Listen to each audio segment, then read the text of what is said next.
The Adventures of Sherlock Holmes by Sir Arthur Conan Doyle. Adventure-2, The Red-Headed League. I had called upon my friend Mr. Sherlock Holmes one day in the autumn of last year, and found him in deep conversation with a very stout, florid-faced, elderly gentleman with fiery red hair. With an apology for my intrusion, I was about to withdraw when Holmes pulled me abruptly into the room and closed the door behind me. "You could not possibly have come at a better time, my dear Watson," he said cordially. "I was afraid that you were engaged." "So I am, very much so." "Then I can wait in the next room." "Not at all. This gentleman, Mr. Wilson, has been my partner and helper in many of my most successful cases, and I have no doubt that he will be of the utmost use to me in yours also." The stout gentleman half rose from his chair and gave a bob of greeting with a quick little questioning glance from his small, fat, encircled eyes. "Try the settee," said Holmes, relapsing into his armchair and putting his finger-tips together, as was his custom when in judicial moods. "I know, my dear Watson, that you share my love of all that is bizarre and outside the conventions and humdrum routine of everyday life. You have shown your relish for it by the enthusiasm which has prompted you to chronicle, and, if you will excuse my saying so, somewhat to embellish so many of my own little adventures." "Your cases have indeed been of the greatest interest to me," I observed. "You will remember that I remarked the other day, just before we went into the very simple problem presented by Miss Mary Sutherland, that for strange effects and extraordinary combinations we must go to life itself, which is always far more daring than any effort of the imagination." A proposition which I took the liberty of doubting. "You did, Doctor. But none the less you must come round to my view, for otherwise I shall keep on piling fact upon fact on you until your reason breaks down under them and acknowledges me to be right. Now, Mr. Jabez Wilson here has been good enough to call upon me this morning and to begin a narrative which promises to be one of the most singular which I have listened to for some time. You have heard me remark that the strangest and most unique things are very often connected, not with the larger, but with the smaller crimes, and occasionally, indeed, when there is room for doubt whether any positive crime has been committed. As far as I have heard, it is impossible for me to say whether the present case is an instance of crime or not, but the course of events is certainly among the most singular that I have ever listened to. Perhaps, Mr. Wilson, you would have the great kindness to recommence your narrative. I ask you not merely because my friend Dr. Watson has not heard the opening part, but also because the peculiar nature of the story makes me anxious to have every possible detail from your lips. As a rule, when I have heard some slight indication of the course of events, I am able to guide myself by the thousands of other similar cases which occur to my memory. In the present instance, I am forced to admit that the facts are, to the best of my belief, unique." The portly client puffed out his chest with an appearance of some little pride and pulled a dirty and wrinkled newspaper from the inside pocket of his greatcoat. As he glanced down the advertisement column, with his head thrust forward and the paper flattened out upon his knee, I took a good look at the man, and endeavored, after the fashion of my companion, to read the indications which might be presented by his dress or appearance. I did not gain very much, however, by my inspection. Our visitor bore every mark of being an average, commonplace British tradesman, obese, pompous, and slow. He wore rather baggy grey shepherd's check trousers, a not over-clean black frock coat, unbuttoned in the front, and a drab waistcoat with a heavy brassy Albert chain, and a square pierced bit of metal dangling down as an ornament. A frayed top hat and a faded brown overcoat with a wrinkled velvet collar lay upon a chair beside him. Altogether, look as I would, there was nothing remarkable about the man save his blazing red hair and the expression of extreme chagrin and discontent upon his features. Sherlock Holmes' quick eye took in my occupation, and he shook his head with a smile as he noticed my questioning glances. Beyond the obvious facts that he has at some time done manual labor, that he takes snuff, that he is a Freemason, that he has been in China, and that he has done a considerable amount of writing lately, I can deduce nothing else." Mr. Jabez Wilson started up in his chair with his forefinger upon the paper, but his eyes upon my companion. "How in the name of good fortune did you know all that, Mr. Holmes?" he asked. "How did you know, for example, that I did manual labor? It's as true as gospel, for I began as ship's carpenter." "Your hands, my dear sir. Your right hand is quite a size larger than your left. You have worked with it, and the muscles are more developed." "Well, the snuff, then, and the Freemasonry." "I won't insult your intelligence by telling you how I read that. especially as, rather against the strict rules of your order, you use an arc and compass breastpin." "Ah, of course I forgot that. But the writin', what else can be indicated by that right cuff so very shiny for 5 inches, and the left one with the smooth patch near the elbow where you rested upon the desk?" "Well, but China? The fish that you have tattooed immediately above your right wrist could only have been done in China. I have made a small study of tattoo marks, and have even contributed to the literature of the subject. That trick of staining the fish's scales of a delicate pink is quite peculiar to China. When in addition I see a Chinese coin hanging from your watch chain, the matter becomes even more simple." Mr. Jabez Wilson laughed heavily. "Well, I never," said he. "I thought at first you had done something clever, but I see that there was nothing in it, after all." "I began to think, Watson," said Holmes, "that I make a mistake in explaining. Omne ignototum pro magnifico, you know, and my poor little reputation, such as it is, will suffer shipwreck if I am so candid. Can you not find the advertisement, Mr. Wilson?" "Yes, I've got it now," he answered, with his thick red finger planted halfway down the column. "Here it is. This is what began it all. You just read it for yourself, sir." I took the paper from him and read as follows: "To the Red-Headed League, on account of the bequest of the late Ezekiah Hopkins of Lebanon, Pennsylvania, United States of America, there is now another vacancy open which entitles a member of the League to a salary of £4 a week for purely nominal services. All red-headed men who are sound in body and mind and above the age of 21 years are eligible. Apply in person on Monday at 11 o'clock to Duncan Ross at the offices of the League, 7 Pope's Court, Fleet Street." "What on earth does this mean?" I ejaculated after I had twice read over the extraordinary announcement. Holmes chuckled and wriggled in his chair, as was his habit when in high spirits. "It is a little off the beaten track, isn't it?" said he. "And now, Mr. Wilson, off you go at scratch, and tell us all about yourself, your household, and the effect which this advertisement had upon your fortunes. You will first make a note, Doctor, of the paper and the date." "It is the Morning Chronicle of April 27th, 1890, just 2 months ago." "Very good. Now, Mr. Wilson?" "Well, it is just as I have been telling you, Mr. Sherlock Holmes," said Jabez Wilson, mopping his forehead. "I have a small pawnbroker's business at Coburg Square near the city.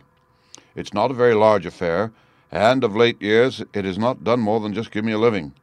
I used to be able to keep 2 assistants, but now I only keep 1, and I would have a job to pay him, but that he is willing to come for half wages so as to learn the business." "What is the name of this obliging youth?" asked Sherlock Holmes. "His name is Vincent Spaulding, and he's not such a youth either. It's hard to say his age. I should not wish a smarter assistant, Mr. Holmes, and I know very well that he could better himself and earn twice what I'm able to give him. But, after all, if he is satisfied, why should I put ideas in his head?" "Why, indeed? You seem most fortunate to have an employee who comes under the full market price. It is not a common experience among employers in this age. I don't know that your assistant is not as remarkable as your advertisement." "Oh, he has his faults, too," said Mr. Wilson. "Never was such a fellow for photography. Snapping away with a camera when he ought to be improving his mind, and then diving down into the cellar like a rabbit into its hole to develop his pictures. That is his main fault, but on the whole he's a good worker. There's no vice in him." "He's still with you, I presume?" "Yes, sir. He and a girl of 14 who does a bit of simple cooking and keeps the place clean. That's all I have in the house, for I am a widower and never had any family. We live very quietly, sir, the 3 of us, and we keep a roof over our heads and pay our debts if we do nothing more." "The first thing that put us out was that advertisement.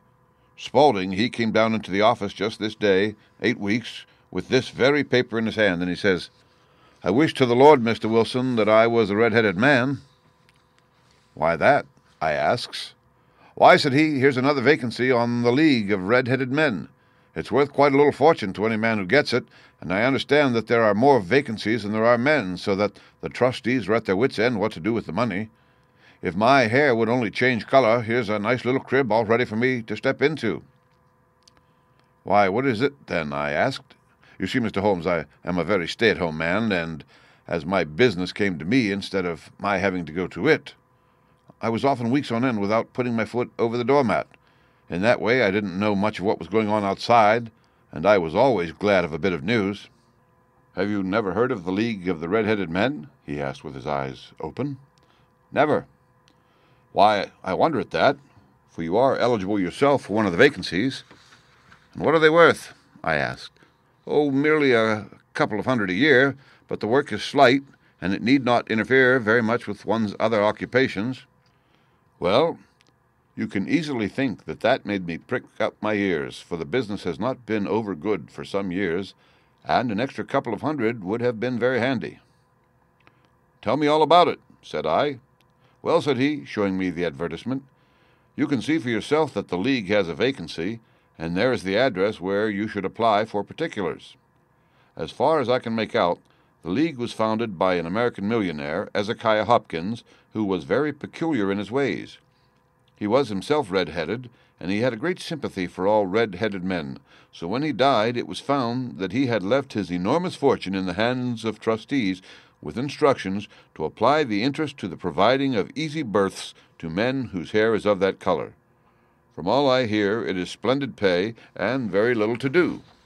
"But," said I, "there would be millions of red-headed men who could apply." "Not so many as you might think," he answered.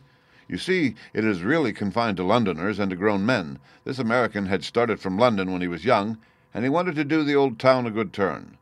Then again, I have heard it is no use your applying if your hair is light red or dark red or anything but real bright, blazing, fiery red.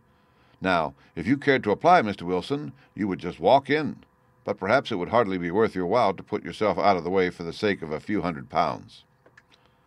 Now, it is a fact, gentlemen, as you may see for yourselves, that my hair is of a very full and rich tint, so that it seemed to me that if there was to be any competition in the matter, I stood as good a chance as any man that I had ever met. Vincent Spaulding seemed to know so much about it that I thought he might prove useful, so I just ordered him to put up the shutters for the day and to come right away with me. He was very willing to have a holiday, so we shut the business up and started off for the address that was given us in the advertisement. I never hope to see such a sight as that again, Mr. Holmes. From north, south, east, and west, every man who had a shade of red in his hair had tramped into the city to answer the advertisement. Fleet Street was choked with red-headed folk, and Pope's Court looked like a coster's orange barrow. I should not have thought there were so many in the whole country as were brought together by that single advertisement. Every shade of color they were, straw, lemon, orange brick, Irish setter, liver, clay, but as Spaulding said, there were not many who had the real vivid flame-colored tint. When I saw how many were waiting, I would have given it up in despair, but Spaulding would not hear of it. How he did it I could not imagine, but he pushed and pulled and butted until he got me through the crowd and right up to the steps which led to the office. There was a double stream upon the stair, some going up in hope, and some coming back dejected, but we wedged in as well as we could, and soon found ourselves in the office. "Your experience has been a most entertaining one," remarked Holmes, as his client paused and refreshed his memory with a huge pinch of snuff. "Pray continue your very interesting statement." "There was nothing in the office but a couple of wooden chairs and a deal table, behind which sat a small man with a head that was even redder than mine. He said a few words to each candidate as he come up, and then he always managed to find some fault in them which would disqualify them. Getting a vacancy did not seem to be such a very easy matter after all. However, when our turn came, the little man was much more favorable to me than to any of the others, and he closed the door as we entered so that he might have a private word with us. 'This is Mr. Jabez Wilson,' said my assistant, 'and he is willing to fill a vacancy in the League.' 'And he is admirably suited for it,' the other answered. 'He has every requirement. I cannot recall when I have seen anything so fine.' He took a step backward, cocked his head on one side, and gazed at my hair until I felt quite bashful. Then suddenly he plunged forward, wrung my hand, and congratulated me warmly on my success. 'It would be injustice to hesitate,' said he. 'You will, however, I am sure, excuse me for taking an obvious precaution.' With that, he seized my hair in both his hands and tugged until I yelled with the pain. 'There is water in your eyes,' said he, as he released me. 'I perceive that all is as it should be. But we have to be careful, for we have twice been deceived by wigs and once by paint. I could tell you tales of cobbler's wax which would disgust you with human nature.' He stepped over to the window and shouted through it at the top of his voice that the vacancy was filled. A groan of disappointment came up from below, and the folk all trooped away in different directions until there was not a red head to be seen except my own and that of the manager. "My name," said he, "is Mr. Duncan Ross, and I am myself one of the pensioners upon the fund left by our noble benefactor. Are you a married man, Mr. Wilson? Have you a family?" I answered that I had not. His face fell immediately. "Dear me," he said gravely, "that is very serious indeed. I am sorry to hear you say that. The fund was, of course, for the propagation and spread of the redheads, as well as for their maintenance. It is exceedingly unfortunate that you should be a bachelor." My face lengthened at this, Mr. Holmes, for I thought that I was not to have the vacancy after all. But after thinking it over for a few minutes, he said that it would be all right.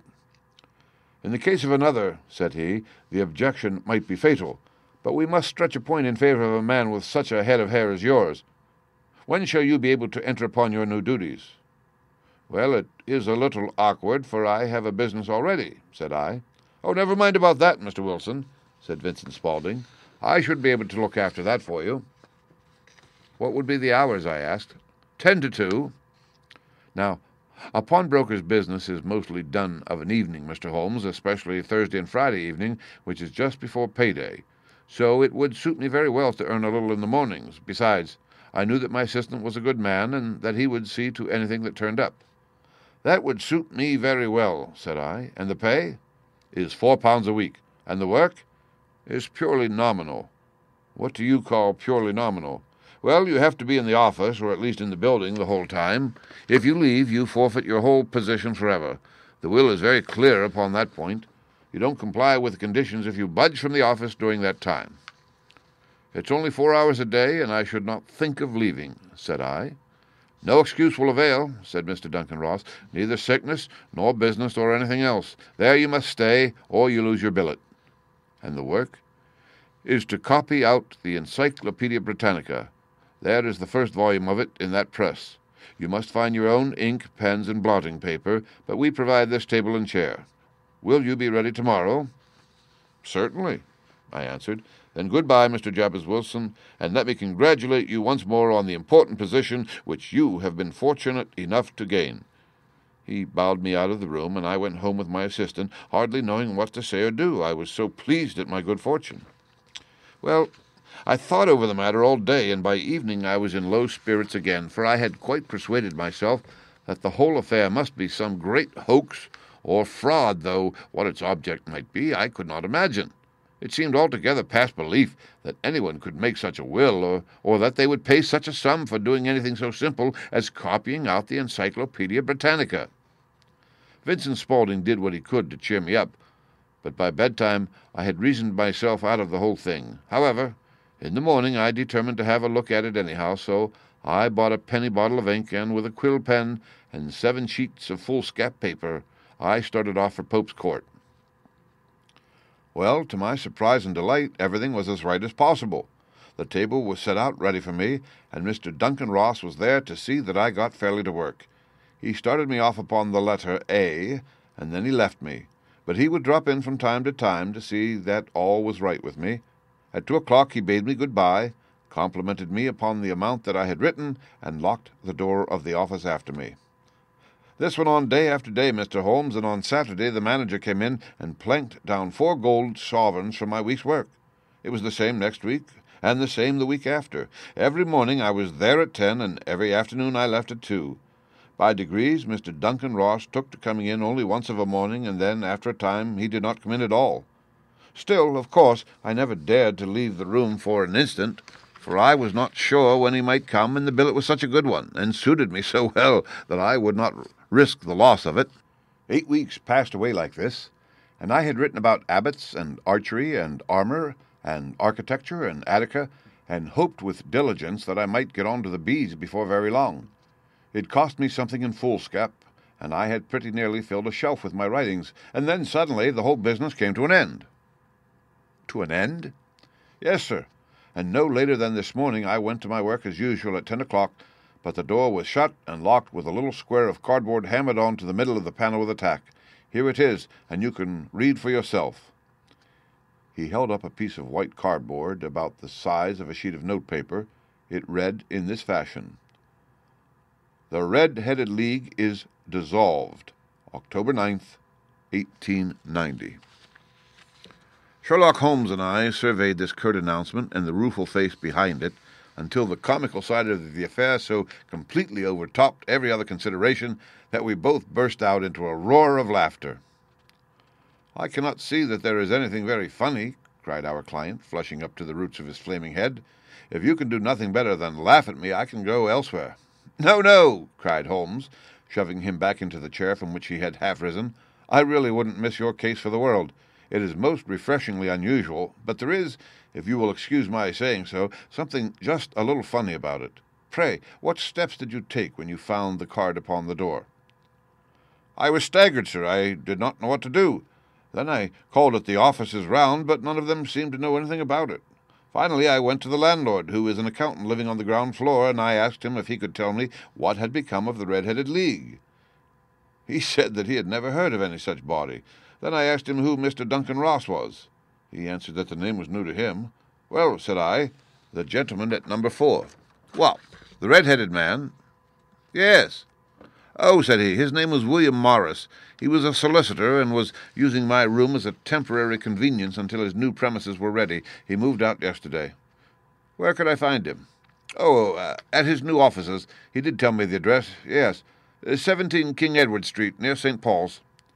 I started off, Mr. Holmes, but when I got to that address it was a manufactory of artificial kneecaps, and no one in it had ever heard of either Mr. William Morris or Mr. Duncan Ross.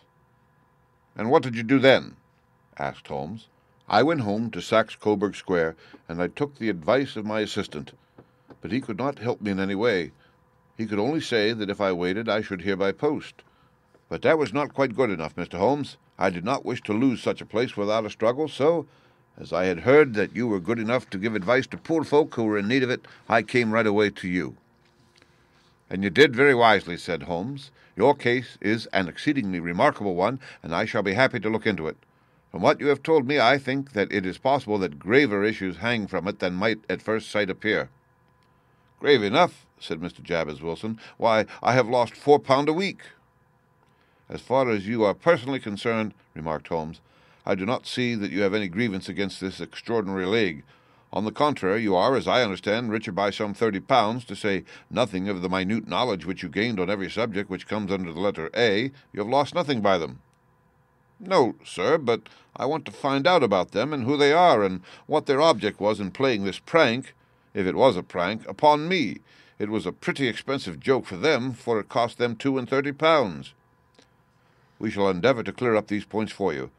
And, first, 1 or 2 questions, Mr. Wilson. This assistant of yours who first called your attention to the advertisement, how long had he been with you?" "About a month, then." "How did he come?" "In answer to an advertisement."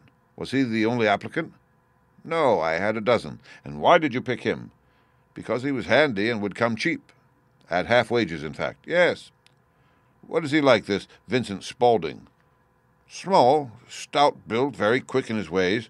No hair on his face, though he's not short of 30. Has a white splash of acid upon his forehead." Holmes sat up in his chair in considerable excitement. "I thought as much," said he. "Have you ever observed that his ears are pierced for earrings?" "Yes, sir. He told me that a gypsy had done it for him when he was a lad." "Oh," said Holmes, sinking back in deep thought. "Is he still with you?" "Oh, yes, sir. I have only just left him." "And has your business been attended to in your absence?" "Nothing to complain of, sir. There's never very much to do of a morning." "That will do, Mr. Wilson. I shall be happy to give you an opinion upon the subject in the course of a day or 2. Today is Saturday, and I hope that by Monday we may come to a conclusion." "Well, Watson," said Holmes when our visitor had left us, "what do you make of it all?" "I make nothing of it," I answered frankly. "It is a most mysterious business." "As a rule," said Holmes, "the more bizarre a thing is, the less mysterious it proves to be. It is your commonplace, featureless crimes which are really puzzling, just as the commonplace face is the most difficult to identify. But I must be prompt over this matter." "What are you going to do, then?" I asked. "To smoke," he answered. "It is quite a 3-pipe problem, and I beg that you won't speak to me for 50 minutes. He curled himself up in his chair, with his thin knees drawn up to his hawk-like nose, and there he sat with his eyes closed and his black clay pipe thrusting out like the bill of some strange bird. I had come to the conclusion that he had dropped asleep, and indeed was nodding myself, when he suddenly sprang out of his chair with the gesture of a man who has made up his mind and put his pipe down upon the mantelpiece. "Sarasate plays at the St. James Hall this afternoon," he remarked. "What do you think, Watson? Could your patient spare you for a few hours?" "I have nothing to do today. My practice is never very absorbing." "Then put on your hat and come. I am going through the city first, and we can have some lunch on the way. I observe that there is a good deal of German music on the programme, which is rather more to my taste than Italian or French. It is introspective, and I want to introspect. Come along." We travelled by the Underground as far as Aldersgate, and a short walk took us to Saxe-Coburg Square, the scene of the singular story which we had listened to in the morning.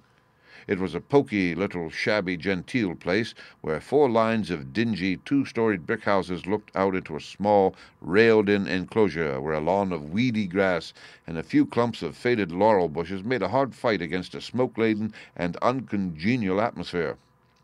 3 gilt balls and a brown board with Jabez Wilson in white letters upon a corner house announced the place where our red-headed client carried on his business.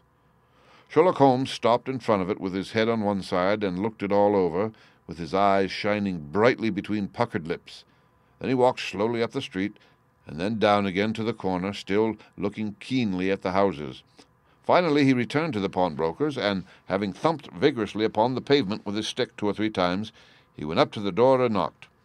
It was instantly opened by a bright-looking, clean-shaven young fellow who asked him to step in. "Thank you," said Holmes. "I only wished to ask you how you would go from here to the Strand." "3rd right, 4th left," answered the assistant promptly, closing the door. "Smart fellow that," observed Holmes as we walked away. "He is, in my judgment, the 4th smartest man in London, and for daring I am not sure that he has not a claim to be 3rd. I have known something of him before." "Evidently," said I, "Mr. Wilson's assistant counts for a good deal in this mystery of the Red-Headed League. I am sure that you inquired your way merely in order that you might see him." "Not him." "What then?" "The knees of his trousers." "And what did you see?" "What I expected to see." "Why did you beat the pavement?" "My dear doctor, this is a time for observation, not for talk. We are spies in an enemy's country. We know something of Saxe-Coburg Square. Let us now explore the parts which lie behind it." The road in which we found ourselves as we turned round the corner from the retired Saxe-Coburg Square presented as great a contrast to it as the front of a picture does to the back. It was one of the main arteries which conveyed the traffic of the city to the north and west. The roadway was blocked with the immense stream of commerce flowing in a double tide inward and outward, while the footpaths were black with the hurrying swarm of pedestrians. It was difficult to realize, as we looked at the line of fine shops and stately business premises, that they really abutted on the other side upon the faded and stagnant square which we had just quitted. "Let me see," said Holmes, standing at the corner and glancing along the line. "I should like just to remember the order of the houses here. It is a hobby of mine to have an exact knowledge of London. That is Mortimer's, the tobacconist, the little newspaper shop, the Coburg branch of the City and Suburban Bank, the Vegetarian Restaurant, and McFarlane's Carriage Building Depot. That carries us right on to the other block. And now, Doctor, we've done our work, so it's time we had some play. A sandwich and a cup of coffee, and then off to Violin-land, where all is sweetness and delicacy and harmony, and there are no red-headed clients to vex us with their conundrums." My friend was an enthusiastic musician, and being himself not only a very capable performer, but a composer of no ordinary merit. All the afternoon he sat in the stalls wrapped in the most perfect happiness, gently waving his long, thin fingers in time to the music, while his gently smiling face and his languid, dreamy eyes were as unlike those of Holmes the sleuth-hound, Holmes the relentless, keen-witted, ready-handed criminal agent, as it was possible to conceive.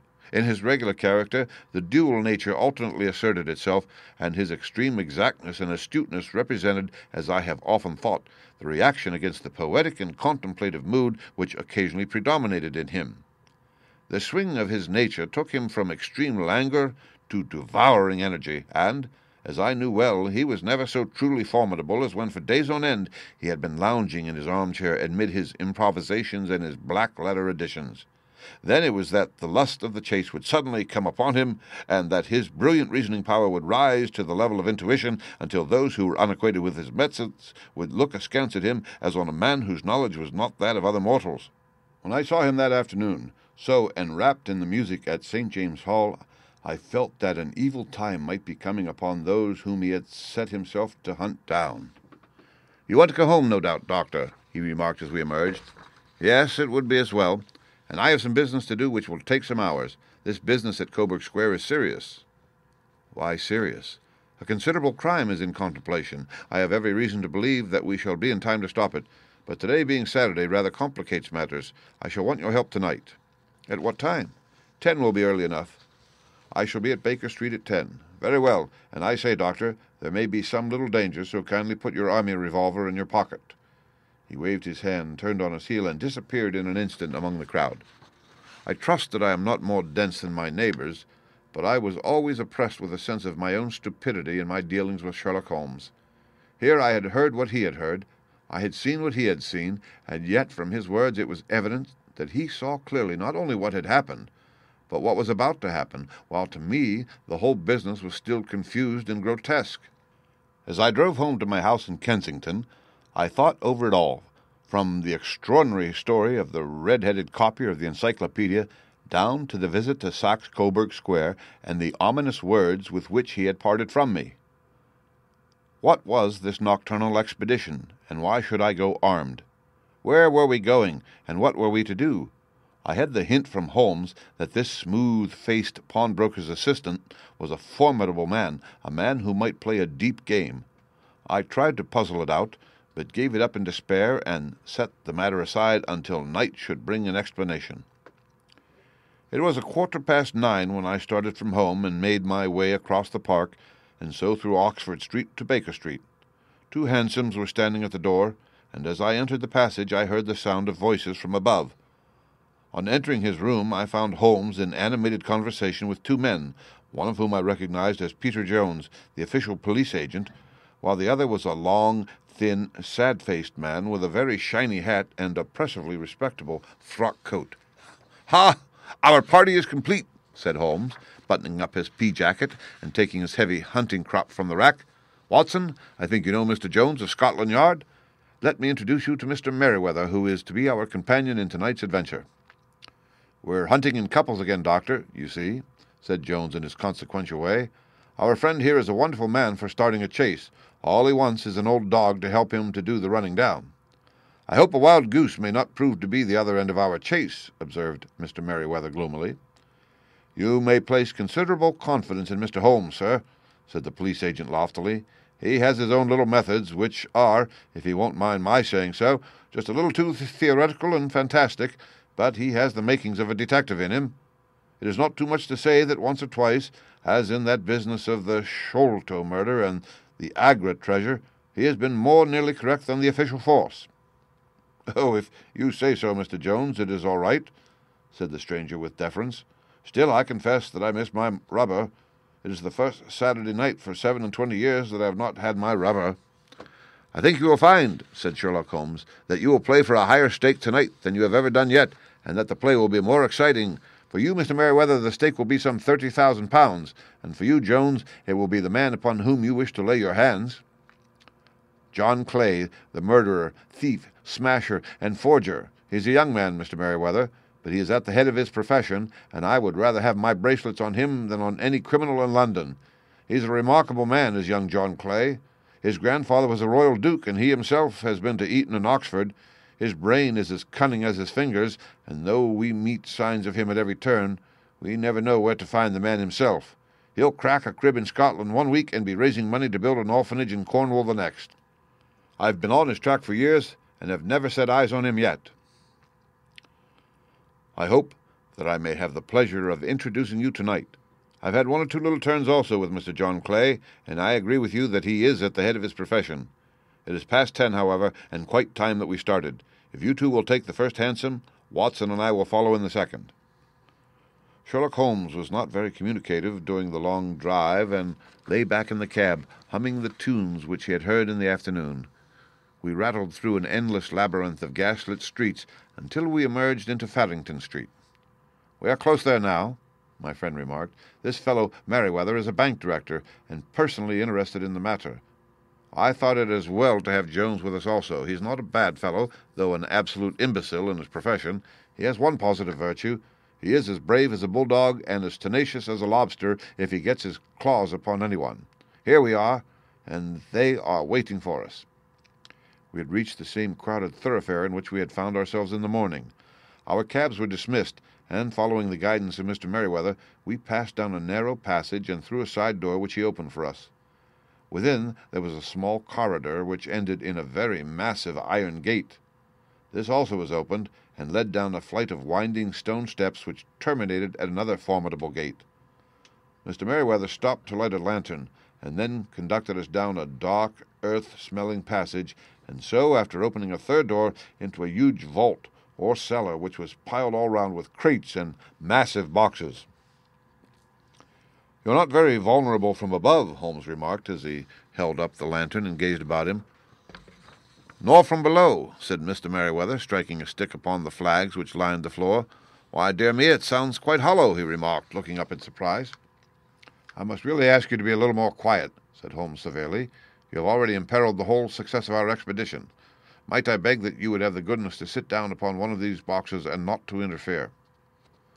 The solemn Mr. Merryweather perched himself upon a crate with a very injured expression upon his face, while Holmes fell upon his knees upon the floor and, with the lantern and a magnifying lens, began to examine minutely the cracks between the stones.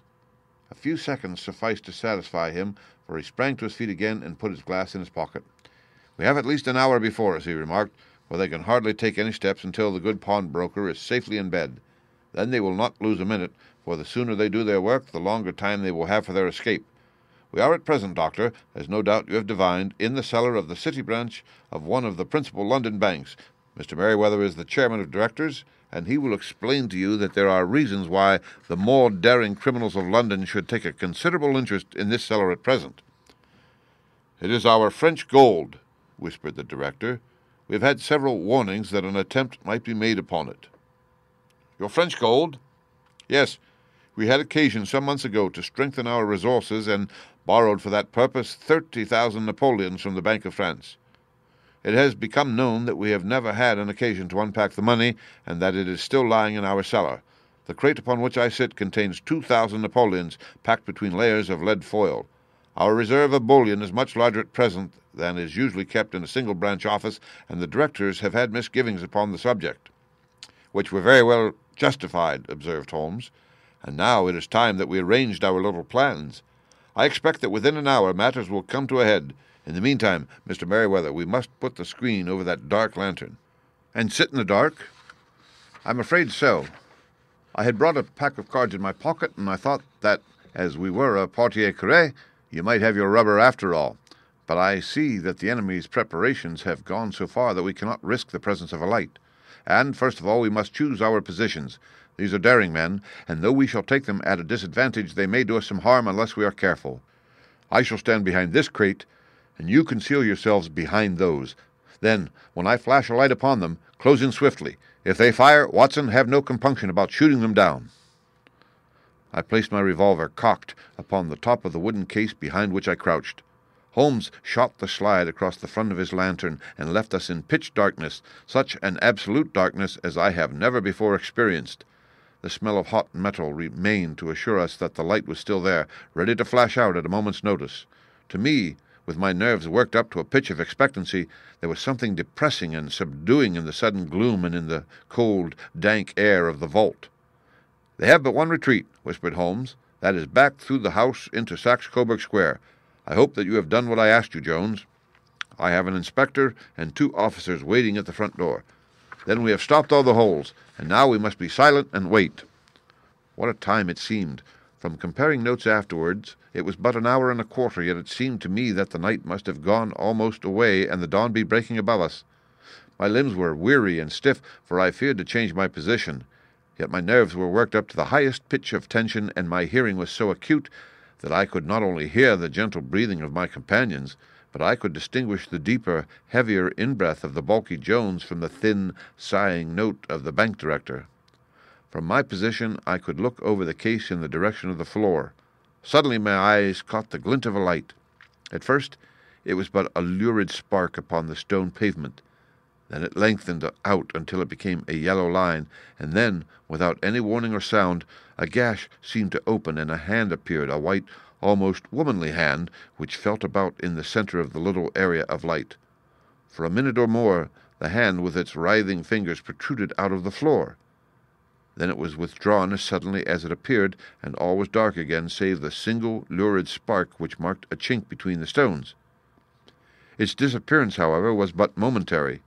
With a rending, tearing sound, one of the broad white stones turned over upon its side and left a square, gaping hole, through which streamed the light of a lantern. Over the edge there peeped a clean-cut, boyish face, which looked keenly about it, and then, with a hand on either side of the aperture, drew itself shoulder-high and waist-high until one knee rested upon the edge.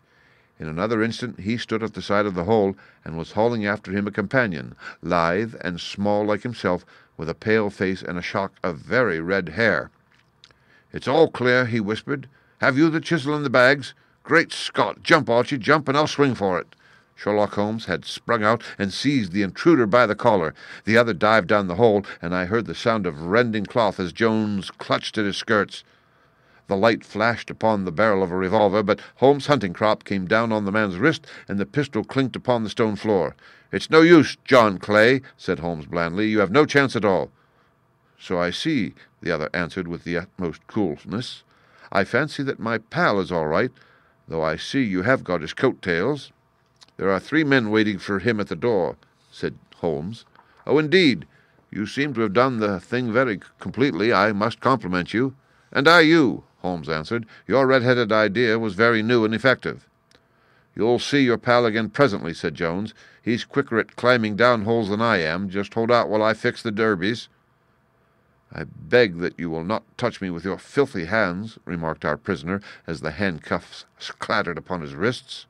"You may not be aware that I have royal blood in my veins. Have the goodness also, when you address me, always to say 'Sir' and 'Please.'"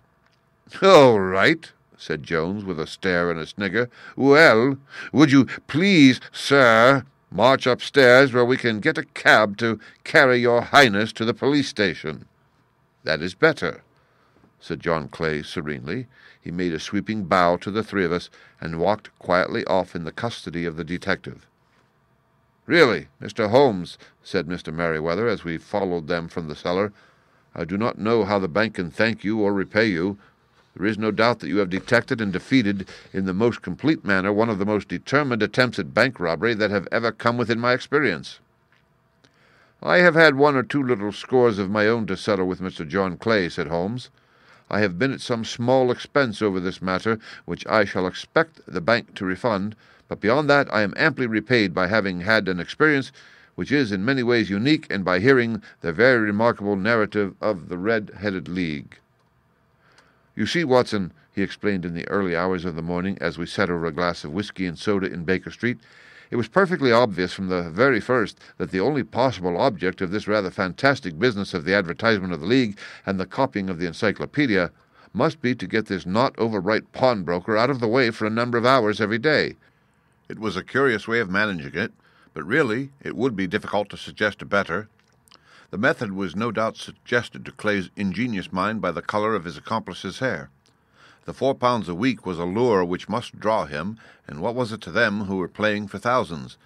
They put in the advertisement, one rogue has the temporary office, the other rogue incites the man to apply for it, and together they managed to secure his absence every morning in the week.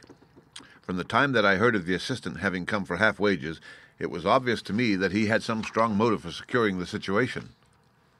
But how could you guess what the motive was?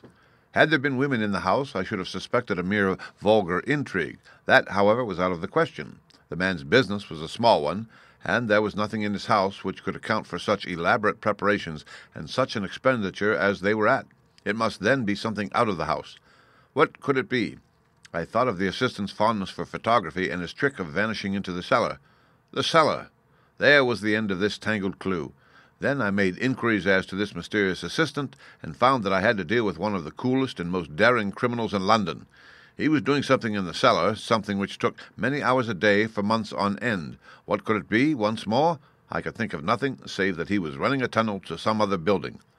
So far I had got when we went to visit the scene of action. I surprised you by beating upon the pavement with my stick. I was ascertaining whether the cellar stretched out in front or behind. It was not in front. Then I rang the bell, and as I hoped, the assistant answered it. We have had some skirmishes, but we had never set eyes upon each other before. I hardly looked at his face. His knees were what I wished to see. You must yourself have remarked how worn, wrinkled, and stained they were. They spoke of those hours of burrowing. The only remaining point was what they were burrowing for. I walked round the corner, saw the City and Suburban Bank abutted on our friend's premises, and I felt that I had solved my problem. When you drove home after the concert, I called upon Scotland Yard and upon the chairman of the bank directors with the results that you have seen. And how could you tell that they would make their attempt tonight? I asked. Well, when they closed their League offices, that was a sign that they cared no longer about Mr. Jabez Wilson's presence. In other words, that they had completed their tunnel. But it was essential that they should use it soon, as it might be discovered, or the bullion might be removed. Saturday would suit them better than any other day, as it would give them 2 days for their escape. For all these reasons, I expected them to come tonight. You reasoned it out beautifully, I exclaimed in unfeigned admiration. It is so long a chain, and yet every link rings true. It saved me from ennui, he answered, yawning. At last, I already feel it closing in upon me. My life is spent in one long effort to escape from the commonplaces of existence. These little problems help me to do so. And you are a benefactor of the race, said I. He shrugged his shoulders. Well, perhaps after all it is of some little use, he remarked. L'homme c'est rien, l'oeuvre c'est tout, as Gustave Flaubert wrote to George Sand. The end. Read by Rick Kishner for Lit2Go. On the web at fcit.usf.edu.